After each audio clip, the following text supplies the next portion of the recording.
So will the Kansas City Chiefs be able to run the ball on the Tampa Bay defense? The question we've all been asking. Everyone is interested in the Chiefs running game. Okay, maybe not so much. Obviously, it's Mahomes and it's Brady. But you know what? This could matter. I think it could. So I figured I'd make a video and talk about it, because why not? I want to show this play just to start things off. This is from the AFC Championship game. And listen, Kansas City doesn't run the ball a ton.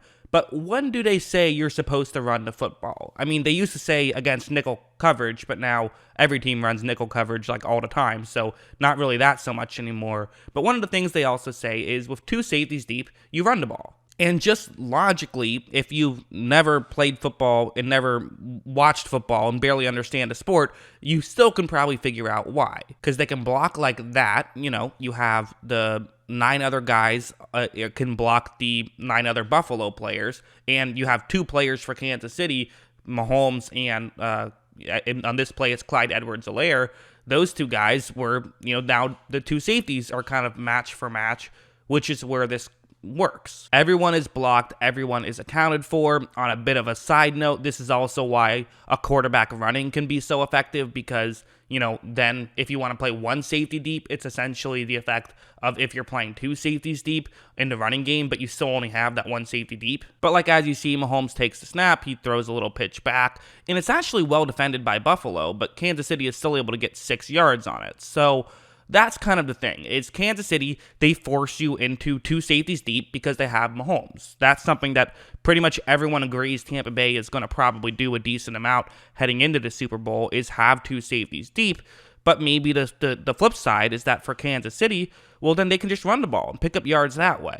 Well, it's not that simple. The problem with it is that you still have to all make your blocks. And going up against a front 7 of Sue, William Goldson, Vita Vea, you have Shaquille Barrett, Jason Pierre-Paul, Levante David, and Devin White, that's really difficult. Those are 7 guys that are tough to make your blocks against. Like this one, it's going to be a similar idea where there are 2 safeties deep. And so Kansas City, they're just going to, run the ball to the left, but Sue is going to be the key guy here. You have Nick Algeretti, the left guard for the Chiefs, who is still their starter. He's one of the few guys that they have who is still playing for Kansas City, so, good for him. Hopefully he can continue to stay healthy. But as you see, Sue's just going to win this matchup, and he's able to make a quick tackle, and there's other Buccaneers to follow.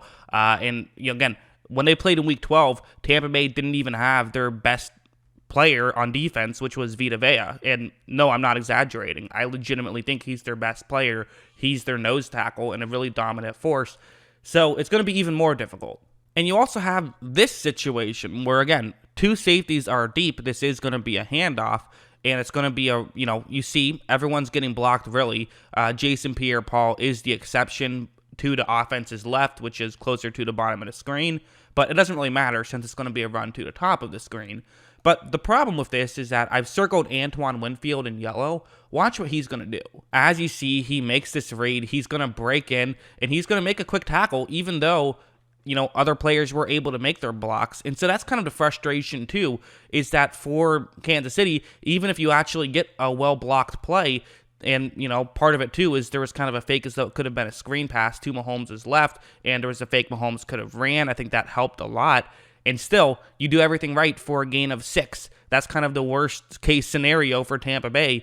You'll take that for Tampa Bay because way more often than not, someone's going to win their matchup, and Kansas City will get 0 yards. Kansas City tried something like this, where they're going to hand the ball off to Edwards-Helaire, and it's going to be a run to the right. You see how the left guard is pulling over to the right. There's also just a straight-up double team with the right guard and right tackle. They're just going to complete this double team. No one's going to get off to block somebody else. That's on Sue. And then you have a tight end who's trying to block Jason Pierre-Paul one-on-one. So that's going to be tough. But, if this works out, there could be a pretty clear running lane. You also have the linebacker, Devin White, all the way to the left, who is unblocked. But once this play starts, a couple things to look at. One, Jason Pierre-Paul did a good job of tying up 73. On top of this, Levante David, who's supposed to be getting blocked by him, does a good job of kind of meeting him right at the line of scrimmage. So now, Edwards-Helaire doesn't really have any running room. You also see that if we're just looking one over to, right in the middle of the field now, in between 62 and 77, Devin White here, he's ready to play. He's clogging up that gap. And then all the way over to the left, I actually made a slight mistake. On the guy on the left is Jason Pierre-Paul. On the right is Shaq Barrett. They're both pretty similar players. They're both guys who can get do good in the running game and also can get pretty consistent pressure.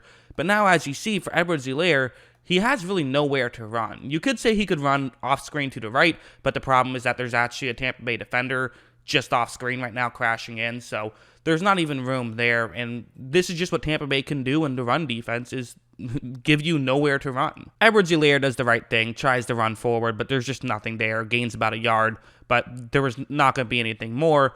This is just a tough team to run against. Now, there were a couple decent plays. Like, it's not like every single play went for 0 yards or, 5 yards like the play I showed with Winfield making a tackle, and obviously, with 2 safeties deep, it makes things way easier for Kansas City to run the ball to some degree. On this one, you now have all one-on-one matchups, and it's a good thing for Kansas City when they're in these situations still. Even if Tampa Bay has a great front seven and Kansas City has an incredibly banged-up offensive line, it's still, a benefit if you're running the ball, if there's 2 safeties deep, obviously. Watch, as you see, Mahomes is going to hand the ball off, and Edwards-Helaire, that one's well blocked, and he's able to, again, pick up about 7 yards on that one. So that's kind of the bright side to some degree for the Chiefs. But honestly, it kind of goes back to the whole, I don't care what the scheme is, I don't care what the situation is, how good of a play call it is, you have to have players that can make the plays. And I don't know if Kansas City has players in the run game to make the plays. The good news for Kansas City fans, though, I don't think Andy Reid cares that much. I think he'll say, okay, we suck at the run game, we'll just throw it every play then, which they really probably will. I think they'll throw the ball a ton in this game, and I think they should. I think that the reality is Kansas City is the kind of team that can win without a consistent run game. I don't think they'll have a consistent run game. They could get a couple plays, and maybe, things could work out okay. I don't think that it's going to be like a complete shutdown, but it won't be anything special, and I think that's fine. I think Kansas City essentially only runs the ball just to try and set up play action anyways. So I really don't think they care that much. But, again, I think this is kind of what makes this Super Bowl so interesting, is I think that clearly Kansas City has, I would say, the biggest just total value asset of having the passing game, which is the most important part in football in today's NFL. And their passing game is just so strong. I think what's interesting, though, is Tampa Bay has all of these little things. They can rush the passer really well. They can stop the run really well. I think on offense, there's plenty of things they can do well as well. They have a really good offensive line, and obviously they have, dominant receivers as well. So I think that the Bucs offense and Chiefs defense is kind of one that could go either way.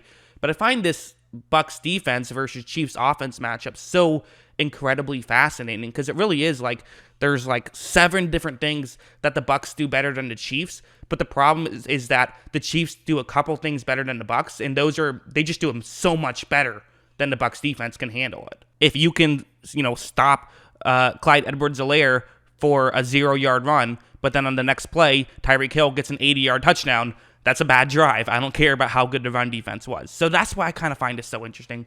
Should be interesting. Yeah, I think I said interesting like 1,000 times in this video. What do you guys think? Will it be interesting? Let me know in the comments below. Always love hearing from you. And of course, as always, thanks for watching.